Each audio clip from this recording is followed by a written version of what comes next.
with this presentation, I want to give you a background to atomistic simulations of polymers and the possibilities with it, things that one has to be careful with, and what I think is such a wonderful technique to describe mechanisms in details that experiment cannot always reveal, and it's also a very good tool for prediction of properties before long-term experiments. One can save a lot of money by doing simulations, although simulations can take time also, I should say.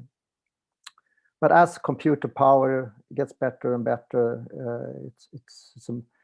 we can simulate bigger systems and for longer time. So I will give you a short background, essentially, that I have come across early days, and then I will describe the fundamentals of molecular dynamics or atomistic simulations. I will give examples on PET, limonene diffusion in polyethylene, water and oxygen transport properties in polyvinyl alcohol, N-hexane transport in polyethylene, structure and properties of polyethylene blends, and starch plasticizer systems. Say something brief about Monte Carlo and also DFT or subatomistic simulations that we are also doing. So the basis for molecular dynamics is actually Newton's law, as you can see here. You calculate the force acting on each and every atom, and that force has a size, but it has also direction. And using the Newton's law, that force will actually, the net force will make the atom move in the direction of the force, and it will accelerate according to Newton's law. And things that one has to look at or implement is forces between bonded atoms, so stretching forces. You have forces governing bends of two neighboring bonds. You have torsional forces, or torsional energies that are very important for the conformation structure of the polymers. You have the weak Lennard-Jones interactions, but they are still there, and they are relatively long range. You have the stronger hydrogen bonds, which are more short range, but much stronger than the Lennard-Jones. And hydrogen bonds are of course of importance when you have polar systems and hydrogen bond systems. You also have to consider electrostatic forces. Those are usually relatively weak, but very long range. So an atom, blue atom here, for example, can sense the electrostatic interaction with, for example, a hydrogen over here. It's not a strong force, but it's a long range. You know, Coulomb's law is 1 over r or 1 over r squared, depending on if it's the energy or the force we're talking about. So all these things has to be implemented. One uses what is called force fields that describe each and every atom's characteristics, and also the parameters determining the stretching strengths and so on. The force fields were initially relatively, in a sense, poor, because you had to modify the force field when you choose a new system. During the years, these force fields have become better and better, and nowadays it is often the case that one can simulate a polymer or a polymer system in an accurate way without needing to modify the force field. I came across molecular dynamics when I did my postdoc, 1995, 96. I wanted to learn something completely new. So I went to University of Utah, to the famous Richard Boyd, who actually is one of the pioneers in the simulations of polymers. His early work, you know, in the 60s, when molecular dynamics was not possible to perform because of less computer power and so on. they did this sort of manually. They determined the energy minimum of a chemical structure by doing essentially a manual calculation. And he handed over a paper to me to go through, and it looks, these are parts of that paper. And he said to me, go through this, and then you learn how to work with molecular dynamics. And actually, I found a minus, which should be a plus in one of the equations. And I went to him, I said, I found something wrong here. And then he said, do you really want me to go through this again? And that's the end of that story. Nevertheless, this was, as I said, more or less manually done, energy minimization, which is not really the same as molecular dynamics, because there you look at the energy evolution over time. We did at that time, or most people did at that time, complete writing of full codes. We did it in Fortran from the beginning to the end. Nowadays, there's a lot of subroutines available, and even programs that you can essentially double click on things, which is also, I would say, dangerous, because you must know what you're doing. Nevertheless, to do a full-scale Fortran coding is one has essentially passed that since long, I would say. And one used workstations, seldom supercomputers. And that, of course, took time, which meant one had to look at fairly small system. Here's an example of work we did on PET. It's simply 60 monomer units, which is a rather small system. It is one chain, which becomes several chains, as I will describe soon. There are some tricks in doing molecular dynamics. One slows down the vibrations. You know, you get the stretching vibrations from IR spectroscopy, for example, but those are too fast if you want to do molecular dynamics in reasonable time. A normal step in time in molecular dynamics is 1 femtosecond, and that is not sufficient for taking care of all the real vibrations. So one can slow down the vibrations by, for example, a factor of 4. That's what we used to do before. One can also group atoms so that one has less atoms to work with. So one example you see here, here's a methylene unit. So one can group the hydrogens into the carbon and place it as a ball along the chain. If that doesn't give you the right density of the system, then you can displace this ball slightly outwards from the chain, and in that sense you can moderate the density of the system, because the density is one of the important things to look at when you do molecular dynamics. The density of the system has to be the same as the real density or the experimental density. If that's not the case, everything will be wrong. And the density is simply, you know, the mass of all atoms and you have it in a box. So it's very straightforward to calculate the density. So grouping atoms, which is sort of a mesoscale approach. One also uses mirror boundaries. So that in that way, one fools the computer. The computer doesn't think you have a single box. The computer thinks you have an infinite system. And what I mean by that is, you can see it here. So you have your single chain. This is the single chain. And you cut, when an atom goes out of the box, it comes in on the other side. And that means that you are actually not having one chain. You have segments, a lot of segments from different chains, but it's actually mirror images of the one chain you have initially, or you always have. And you can cut back these segments into your chain, so you can actually resolve your chain among its mirror images. And in this way, the computer thinks it's an infinite system. This is called wrapped coordinates. And unwrapped coordinates is if you cut the chain back to its full shape. This is an unwrapped chain, and here you see a system of wrapped segments of a chain. So it's actually a very good tool. It puts limitations to it. It's difficult to study. I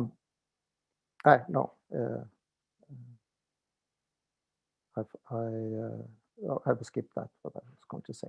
Okay. So what can you get out from atomistic simulations? Well, it's very easy to determine the interactions between the initial chain, which are the intramolecular interactions, from intermolecular interactions, which is the initial chain sitting among its mirror images. And if you can, and this is this sketch actually tells you on what distance atoms are from each other. So it's here is you have, for example, a big peak, which is atoms that are connected with one bond, and then you have peaks later on from 2 atoms away, 3 atoms away, etc. And with that information, you can do a Fourier transform and actually get an X-ray spectrum, or actually this is a Fourier transform of an X-ray spectrum, but you can actually simulate the X-ray, wide-angle X-ray spectrum. So you can directly compare with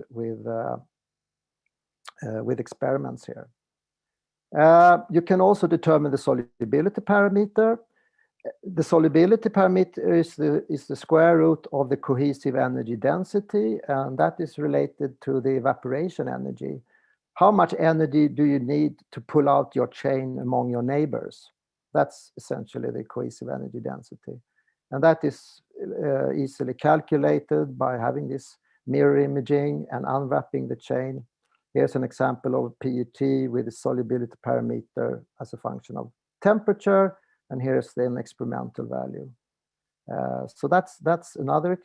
And another example is dielectric properties. If you look at PET, you have the carbonyl groups here, and depending on how they fluctuate and how they orient, you get the different electric properties.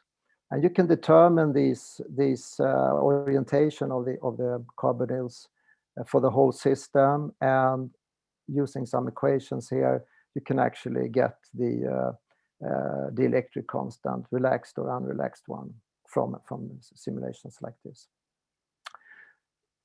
Molecular dynamics is very suitable for studying diffusion of things in the system, or molecules in the system. Here is one example where we look at a large polyethylene chain. This is 6,000 anisotropic united atoms. So here we have removed the hydrogens, and we have shifted the carbon a little bit from the main chain, sort of, to get the right density of the system. And it's actually 18,000 atoms, but we are only considering 6,000 since we are neglecting the hydrogens. And we put the chain in a big box like this, and then we put the foreign molecule here in the box. It's important not to place it directly on atoms here, because then we'll actually have an atom bomb, and the whole system will freak out. So you put it in there, and then you let all forces act, and this whole system will shrink, and you will have a dense system at the end. And then you can track this limonene molecule moving around, and if your statistics are sufficient, meaning essentially that the limonene does not remember its previous history, then you can apply Einstein's equation and calculate the diffusivity.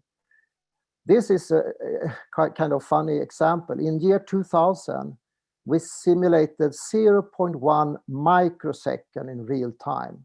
And that took actually a PhD student 1 year on a PC. So this what you see here is 1 year of work on a PC. Yeah, so if you have good statistics, you can track how the limonene molecule has moved, and then you can simply apply Einstein's law, and the slope here will give you the diffusivity.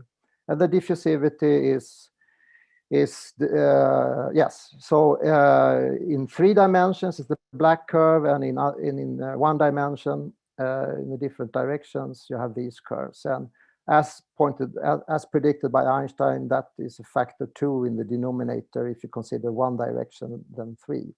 So Einstein was right, of course.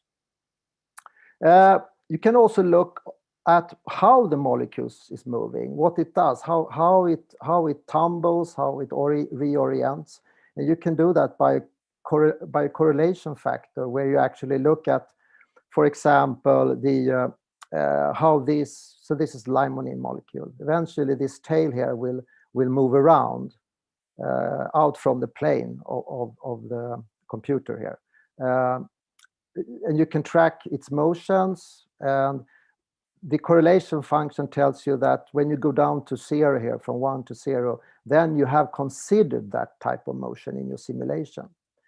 And then there are different, you have flips of the planar unit here, and also tumbling. The molecule, if the molecule tumbles in this direction, that requires a lot of space, and that will take actually a long time to catch that event. And that is this curve number 3, which tells you that 50 picoseconds is not enough to track a tumbling motion of the molecule. So if you want to do some statistics based on tumbling, that time period is not sufficient. You have to do simulations longer. Here's another system that we build up. This is polyvinyl alcohol. It's more complicated than polyethylene because you have a lot of polar or hydrogen bonding groups. The nice thing with molecular dynamics is that you can choose whatever tacticity you want, and head to tail or tail to head, etc. You can design as you want. In this case, we looked at the diffusion of water in polyvinyl alcohol. It's a rather small system. It's 145 repeating units. What one can see from molecular dynamics is the features of the diffusion of the mass transport. At short times, you see, or low temperatures, you see a cage-like motions. It's like the molecule is moving, is going back and forth like this, and then moves to another place, and then to another place. This is referred to as cage-like. Whereas at higher temperature, or if you look at longer times, you have a more of a liquid-like continuous motion of the molecule. So these type of things you can actually see very clearly in molecular dynamics. Very difficult to do experimental wise. This is exaggerated. It's not very far between these places. It could be a few angstroms only. Also very suitable with molecular dynamics is to study dynamics of specific bonds in time, and also calculate how many there are and so on. In this study, we concluded, for example, that here's a water molecule between 2 polyvinyl alcohol chains. We determined the hydrogen bond lifetime, and it appeared that the hydrogen bond lifetime was longer between the polymer chains than between the water and the polymer chain, meaning that the water is actually hindered in its transport by hydrogen bonds between polymer chains. That's the bottleneck in terms of diffusion. Up here you can see jump maps which you get from this type of simulations, and it actually tells you this hopping behavior of the molecule. This is oxygen hopping around in the structure at 3 different water contents. No water, 2.6 and 5.2% water. So it's and you can see that it moves more frequently at a higher water content. So that's because the material is plasticized by water. And with this technique, with molecular dynamics, you can actually resolve all these different things in great detail. Again, very difficult with experiments. Here's a similar plot, but we're looking at the transport of water as a function of concentration of water, 2.6 and 5. So you see the plasticizing effect. It jumps more frequently when there's more water around. Yes, and I think I'll skip that one. Actually, it's about the same thing. And here is, for example, water water plasticizers polyvinyl alcohol, so the diffusivity is concentration dependent, and usually one uses an exponential expression to determine the effect of water concentration on the diffusivity of water or oxygen. And here is Atomistic simulated data showing that it's actually it is an exponential dependence with water content. Diffusivity increases exponentially with water content. I will skip these two slides because time is limited. I will actually skip this one too. More recently, we have looked at polyethylene blends, and it's always a challenge to be able to crystallize something in an atomistic system. You need big systems for things to crystallize, and you also need to look at relatively long times. It's not really feasible with all atom systems. So you have, again, to use some meso-scaling. You actually remove some of the atoms and you group them. So here you can see, for example, here is the red group here is actually consisting of 2 carbons and then 4 hydrogens. And here, that yellow group here is actually also considering that there is the branch point, and it includes three carbons here.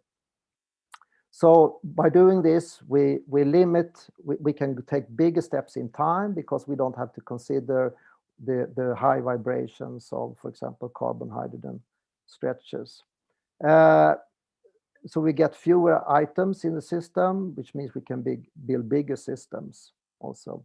And here is a box with polyethylene, and it's actually crystallized. It's crystallizing, and you can see it here. It's not looking like fully like experimental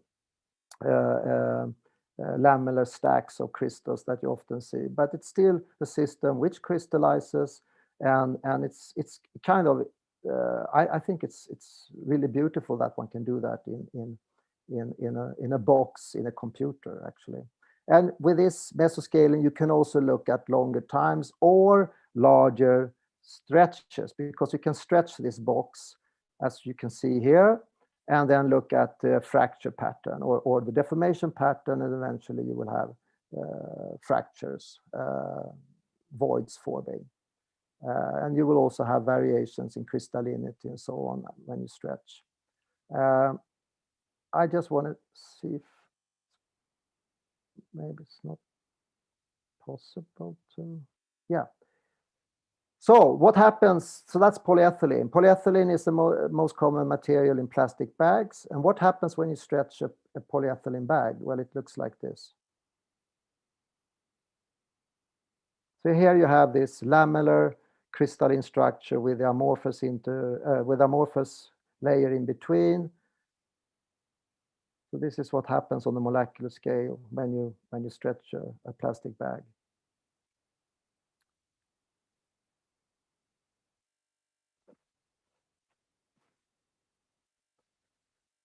Okay, sorry, then I went out. I will get in again. So yes, and you can study. So the strength of polymers are very important thing is entanglements, entangled polymer chains, as you see here. And the entanglements can be loops. They can also be knots, you know, like a knot.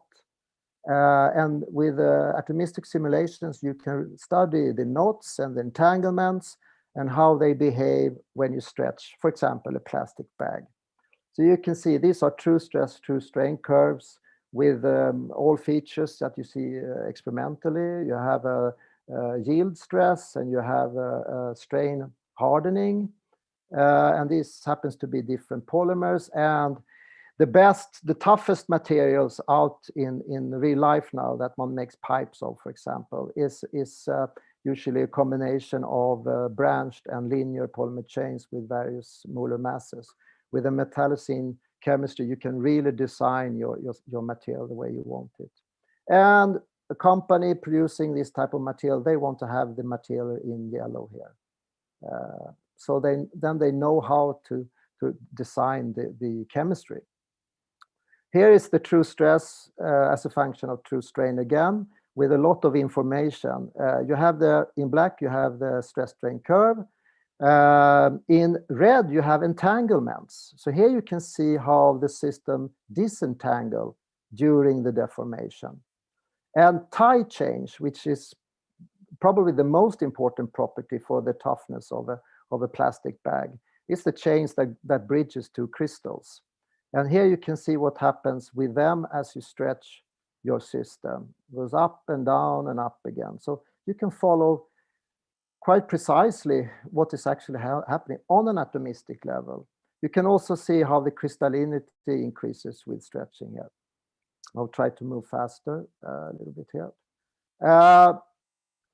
One thing that has amazed me from the very beginning, from the 90s, is that you can study vitrification or going into a glass with MD simulations. And you do that preferentially by looking at the volume of the box at a certain as a function of temperature at constant pressure. This happens to be starch. So you start up with your box, you have a density here, which is, well, a specific volume, which is 0.78. Then you go down in temperature, and all of a sudden there's a change in the slope. And here you have the glass transition. And this is done not in experiments, in a DSC or something. It's done in a computer. You have put up a system from a general force field. You made your box and you do the simulations. And that is very, very, I would say, it's a fantastic thing. It still amazes me how well one can do it. We do a very complicated equilibration of the system, a very complicated one, because one of the important things here is to have an equilibrium structure. If you have, for example, a lot of strong hydrogen bonds, you may end up in a system which is not equilibrated. It gets stuck. And therefore, when you do your equilibration, you have to go up and down in temperature and pressure to make sure that you end up with a system which is equilibrated. And then you can start to go down like this. You have to be aware of that when you go down here, it's a computer, it's a very small time steps. So what you do is you do an ultra quenching, and therefore you almost always get a glass transition which is far above the experimental one, because it's an ultra quenching of the system. That's unavoidable. I will skip that one. Here you can see examples of glass transition. This is starch with glycerol as plasticizer, and we have water and no water in the system. With water, the glass transition, as you see, at a certain glycerol content is lower. So the effect of water is to lower the glass transition, as expected. And especially when you go to high, so this is a relatively short polymer system. So in the glass state, you have the chain ends affect the system. So you are actually having experimental and modeled TGs which are fairly close. But in most type of simulations, you will end up like this. Here you have the experimental TGs, and here's the simulated ones, and they are almost differing by 100 degrees in this case up here. Here is modulus. You can see modulus is also, because when you do your stretching of it's also very high strain rates, which then makes the system, you get higher stiffness than in experiments. We are working now on doing, we are actually working on extrapolating atomistic mechanical data to real deformation rates that you encounter during experiments. Yeah, I talked about, so this is non-equilibrium thing. So you can stretch the box in any way, in different directions. You can determine Poisson's ratio. You can determine the stiffness, the yield strength, fracture strength, etc. By changing the box, by straining the box. 2 examples of stress strain curves with and without glycerol for starch system. I will move along here because time is I'm taking too much time. In the recent work, we showed how good how it's possible with atomistic simulations to rank different plasticizers for a certain polymer. This happens to be starch, which is inherently non-thermoplastic, has a very high TG, but you use a plasticizer and you lower TG. And you can actually rank them, and they are ranked exactly as you see it in experiments. So glycerol is still the most powerful plasticizer of the one we have tested. You have a value here. Up here you have glucose, which is it has the ability to plasticize, one would say, but the rigidity of the molecule makes it a very poor plasticizer. Well, it's actually not a plasticizer. And here you can see xylitol, sorbitol, and some diethanol and tetanolamine molecules. They end up in the same way as they do experimentally. However, the absolute values are different. You see the values, simulated values, are not the same as the experimental ones, but the trend is obvious. Yeah, so you can also detect the mechanical properties, higher stress and modulus. Modulus as a function of TG. The black ones are experiments and the white ones are simulations. Again, you get a higher elastic modulus and a higher TG in simulations because you are considering faster rates, both in terms of cooling and stretching. And you can go further. You can look at why are some better than the others. For example, if you look at glycerol, it actually decreases very strongly starch-starch hydrogen bonds.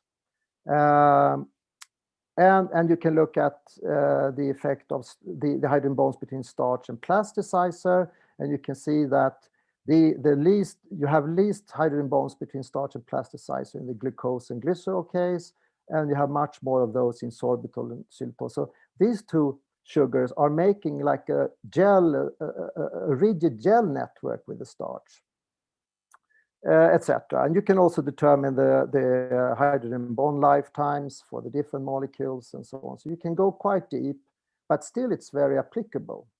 You want to understand why is sorbitol worse than glycerol, for example. Okay, I'll just mention very quickly. So we are also looking at proteins, and in proteins, one usually uses meso-scale simulations, and then one uses actually group 1 amino acid will be one bead, one molecule. So you see from this big system here, you have this bead structure here. And with MD simulations and proteins, you can determine, for example, if the protein is a globular or if it's elongated, fibrous, and this is actually simulated Sachs data. It's called Kratky plots, and the shape of these it tells you the structure of the proteins. And we are specifically looking at intrinsically disordered proteins, which means they are more or less random in structure, but there are features there, of course. And this happens to be for alpha gliadin. This is one of those molecules that cause celiac disease, by the way, if you're interested. You have a lot of neutral amino acids, but you also have positive and negatively charged, and those you have to consider in your simulations. And this is Monte Carlo. So here time is not a parameter. You do iterations, but it's not specifically a time. That's the big difference between Monte Carlo and molecular dynamics simulations.